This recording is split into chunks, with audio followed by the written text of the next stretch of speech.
you missed the observation and inference lab, you can complete that lab with this video. Take your instruction sheet, go ahead and put on your paper the title is observation and inference. Make sure you put your name on it.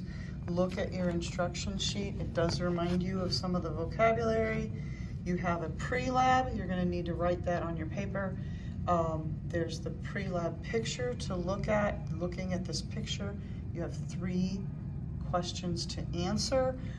Go ahead and answer those on your paper. You do not need to copy the question, just answer the 3 questions. Once you do that, you're ready for the lab portion. That's where you need what's here. You have a beaker, a petri dish, and a spoon.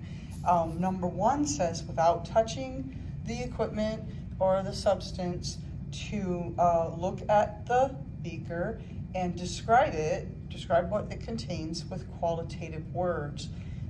So you can talk about the color.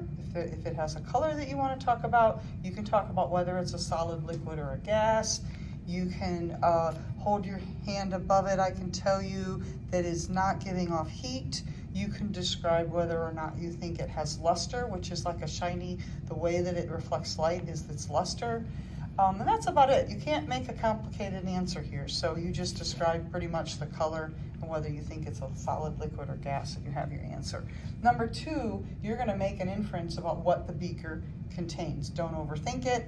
You take a guess. What does the beaker contain? Write that down. You have your answer. And then for number 3, using the spoon, scoop up some of the liquid. So we're gonna scoop down and see what comes out. Do you see anything you didn't expect to see? Okay. If you're in the lab, it is okay to touch this. You can look at it.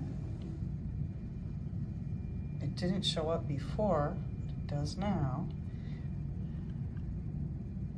It's the same temperature as the water. It's not hot or cold. It's not ice.